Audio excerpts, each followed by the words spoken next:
यस्य स्वयं स्वभावाप्ति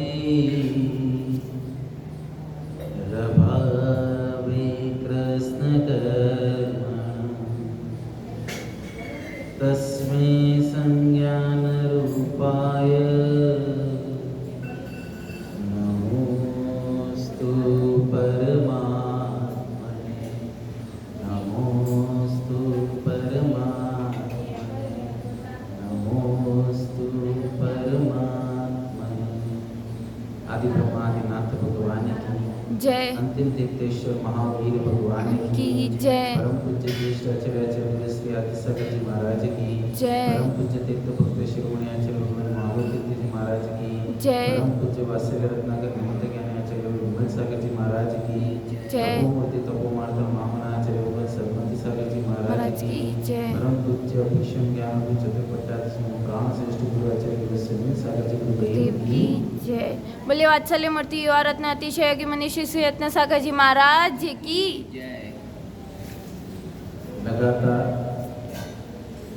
पूज्यपाद स्वामी हमें एक एक गाथाओं के माध्यम से एक एक रहस्य को बता रहे हैं।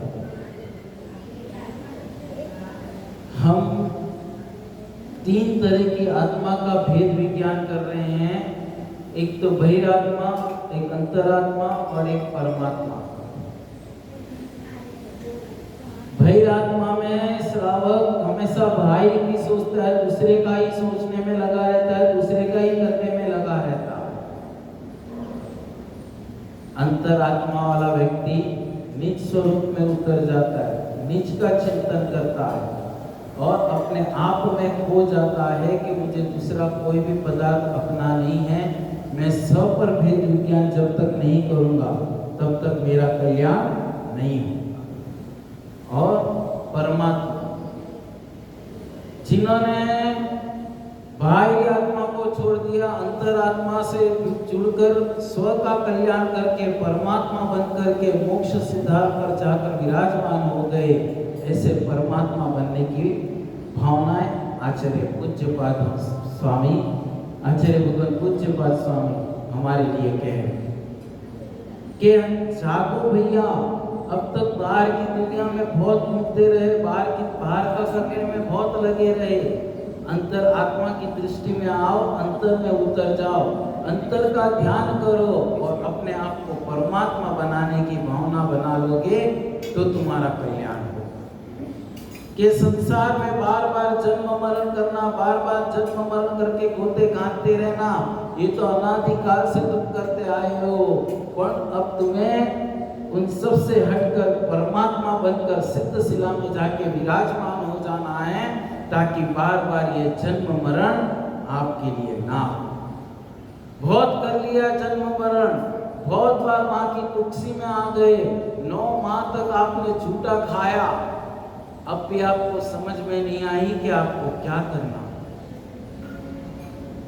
आचार्य महाराज आज यही समझा रहे हैं, मोह का ही दृष्टांत है हमारे सामने। मोह के लिए ही कहने जा रहे हैं आचार्य महाराज। क्या कह रहे हैं? तो आचार्य महाराज ने 7वें नंबर की गाथा रखी श्लोक 30 की। उस 7वीं गाथा को समझकर हम आगे बढ़ेंगे तो पूरा दृष्टांत अपने आप में समझ में आ जाएगा, पूरा दृष्टांत हमारे जीवन में उतर जाएगा। मोहेन संवृतम ज्ञानम स्वभावे लभते नहीं, मद्यपुमान पदार्थानां यथा मदन्तो द्रवे। कि जब तक मोह में डूबे रहोगे, जब तक मोह के संवृतम ज्ञानम, मोह आपके ज्ञान का पूरा आच्छादित कर देता है। मोह में जो डूब जाता है उसे अपने पूरे ज्ञान को खाती कर दिया। स्वभावे रखते नहीं, वो स्वभाव में कभी भी नहीं आ सकता, उसे स्वभाव का कभी परिचय ही नहीं होगा। वो क्या कर रहा है, क्या रह रहा है, कहाँ जा रहा है, उसे कुछ भी पता नहीं चलेगा। मत्त उपान पदार्थ। आचार्य महाराज कह रहे हैं कि मादक पौधा खा लेने से प्रमत्त हुआ मनुष्य, मतलब कोई शराबी को आपने शराब पिला दी, जैसे उसने शराब पी उसे दिन और रात का कोई भेद विज्ञान नहीं रहता। उसे शराब का नशा ऐसा हो जाता है कि माता को बहन और बहन को माता समझ लेता है।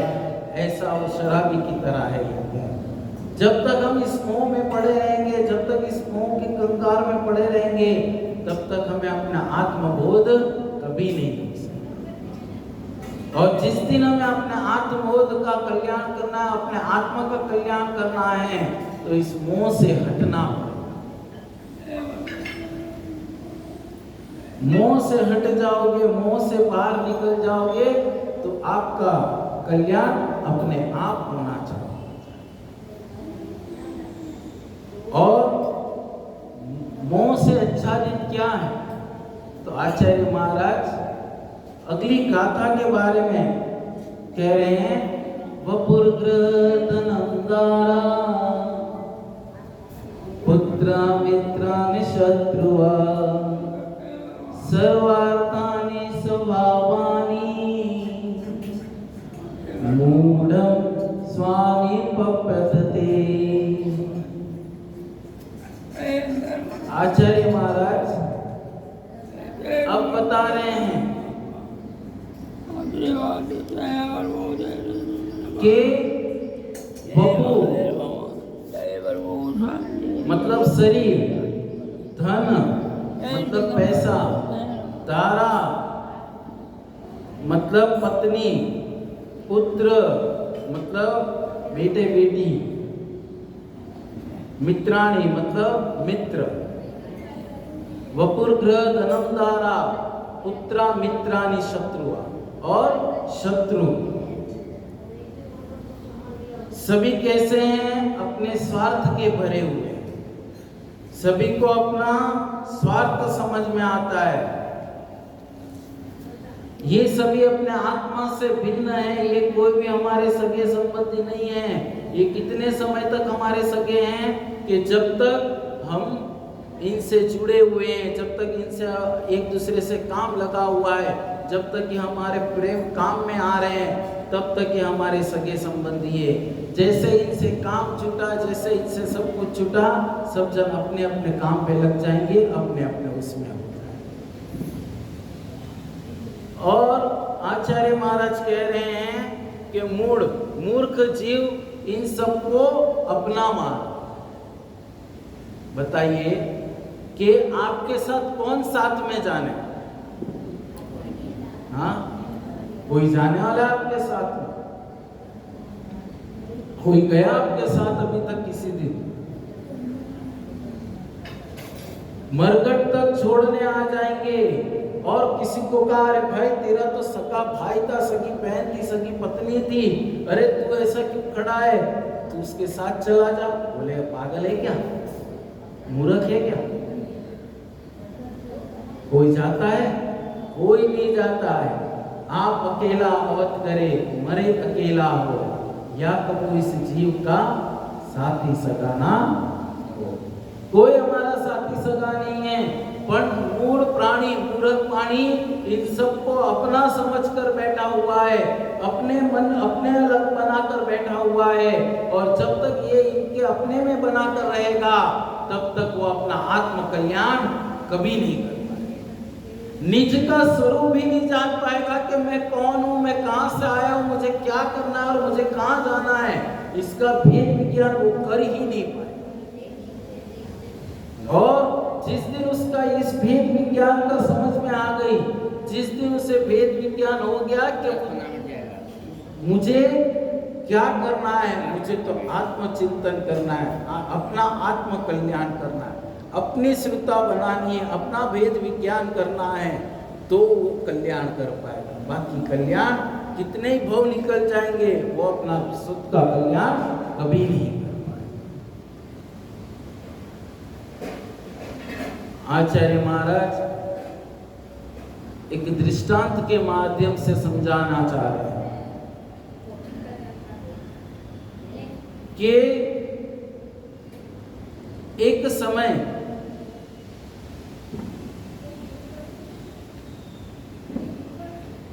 एक परिवार में सभी हल मिल के रह रहे थे, सबका अच्छे से चल रहा था, बहुत प्रेम भाव से रह रहे थे।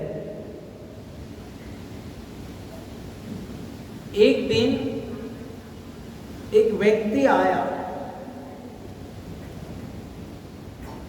और उस व्यक्ति ने घर के मुखिया के कान में कुछ कह दिया। जैसे उसके कान में कुछ कहा, सभी जन वहां बैठे थे, सभी जन विचार में पड़ गए कि इस व्यक्ति ने इनके कान में क्या कहा। पत्नी सोचने लगी इसके कान में इस व्यक्ति ने क्या कहा, बेटी सोचने लग गई इसके कान में क्या कहा, मित्र सोचने लग गया इसके कान में इस व्यक्ति ने क्या कहा।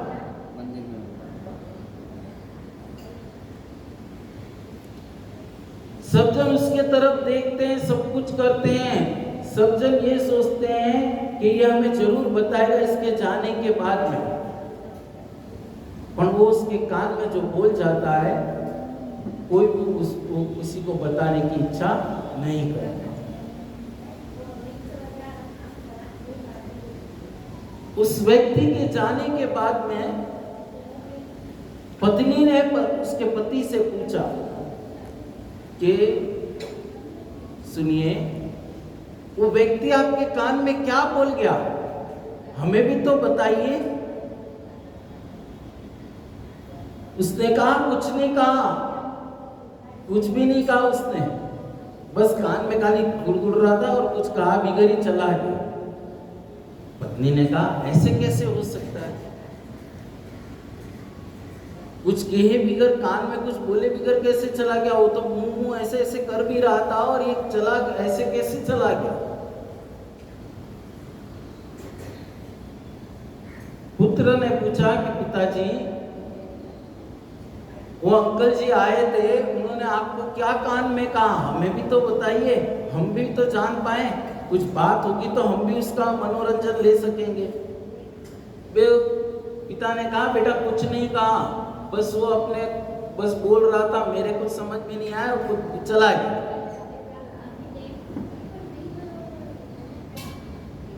बेटी ने पूछा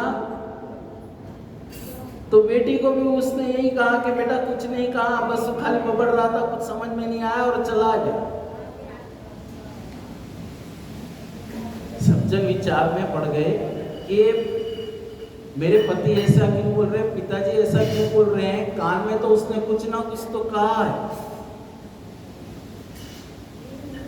और हम सभी को समझ में आ रहा है वो कान में कुछ बोल रहा है, पर आप ये कह रहे हैं कि मेरे कुछ समझ में नहीं आया, मेरे कुछ बात समझ में नहीं आई, और ये क्या बात कर रहा है, कुछ ऐसे कैसे बोल रहे हैं, ये ऐसी कैसी बातें कर रहे हैं।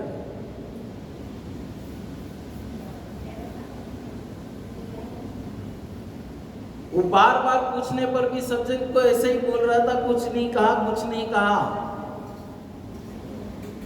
पत्नी ने कहा इन्हें कहना है तो कह, नहीं कहना तो कोई नहीं, मैं मेरे काम पे लगूं।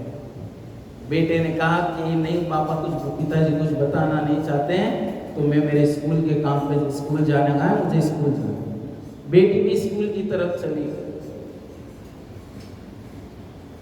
पर कोई कुछ समझा नहीं पाया, कुछ बोल नहीं पाया कि क्या चल रहा है, क्या नहीं, क्या कहना चाह रहे हैं, कुछ समझ में नहीं आया। अपने अपने काम में लग गए और अपने अपने काम में हो गए।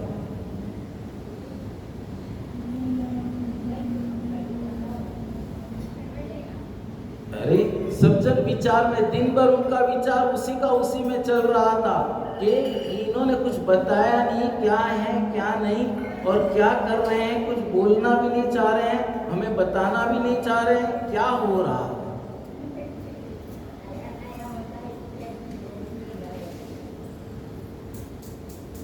सब कुछ देख लिया, सब कुछ समझ लिया, फिर भी कुछ समझ में नहीं आया।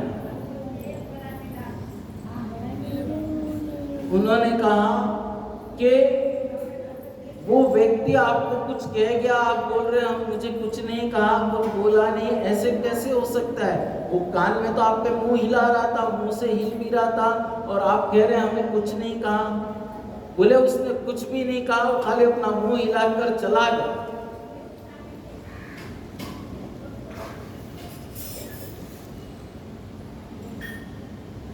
एक दिन निकल गए, 2 दिन निकल गए, फिर भी सबका मन वहीं लगा हुआ था।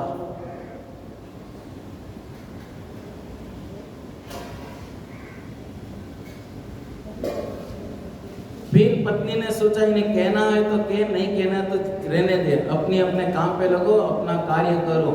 इनको बताना होगा तो जिस दिन सामने से बता दो। पत्नी अपने काम में लग गई, सज्जन अपने अपने काम में लग गए। 2-3 दिन भी निकल गए, पर भी उसने कुछ नहीं कहा। फिर सबको वापिस उथल पुथल होने लग गए कि ये क्या, ये कुछ बता ही नहीं रहे। क्यों? क्योंकि उनके मन में इतना मोह भर गया था, उस व्यक्ति की बात सुनने का इतना मोह भर गया था कि उन्हें और दूसरा कुछ भी समझ में नहीं आ रहा।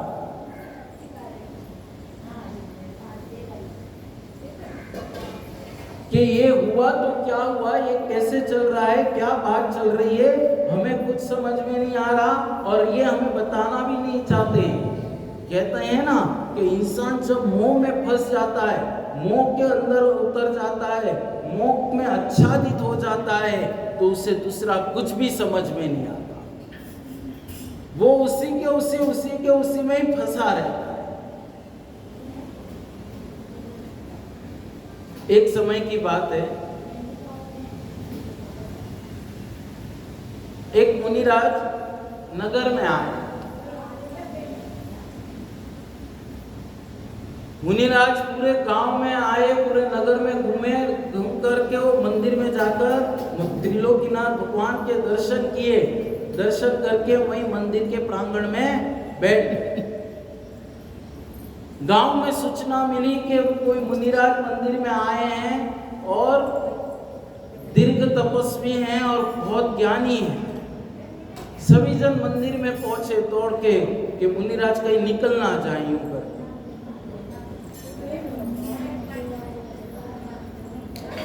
जैसे ही पहुंचे, मुनिराज अपने ध्यानस्थ में थे, अपनी साधना में लगे हुए थे।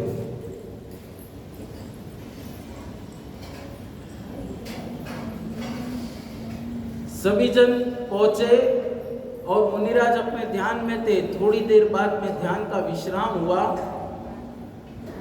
तो मुनिराज ने कहा कि आप लोग सब कहां से आए हैं?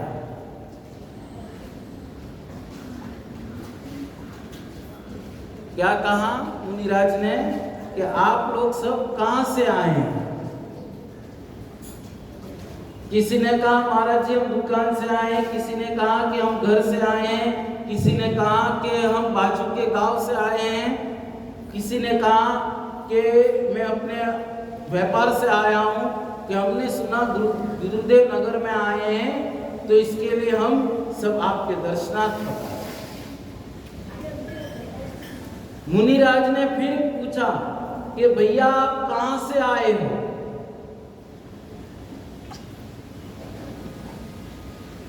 जैसे मुनिराज ने पूछा तो सभी जन ने फिर वही जवाब दिया। मुनिराज विचार में पड़ गए कि अब भी इनको भेद विज्ञान नहीं है, मैं इन्हें क्या पूछना चाह रहा हूं और ये मुझे क्या कह रहे हैं।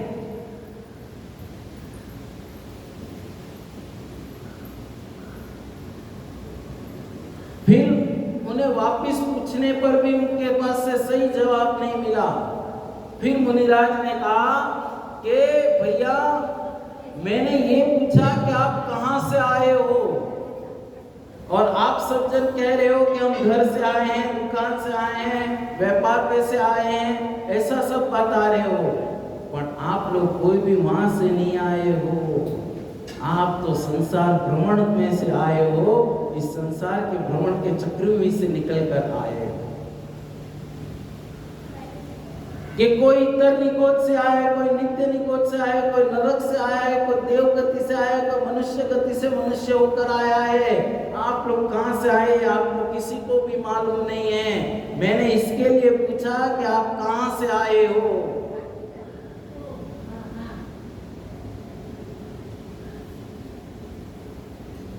मुनिराज के कहने पर सज्जन विचार में पड़ गए।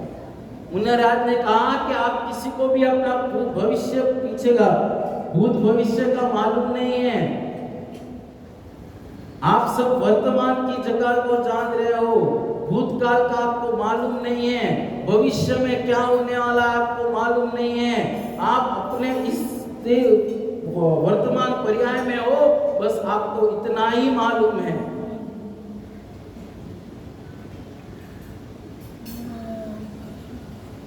मुनिराज ने उन्हें समझाया कि भैया आप लोग मोह के कारण, मोह के वशीभूत होकर के इस पर्याय में आए हो।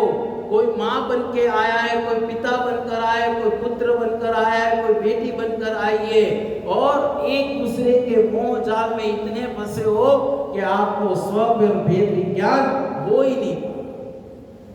और जिस दिन आपको स्व पर भेद विज्ञान जब होगा, तब तक आपका समय कहीं का कहीं निकल गया होगा, आपको पता भी नहीं चलने वाला।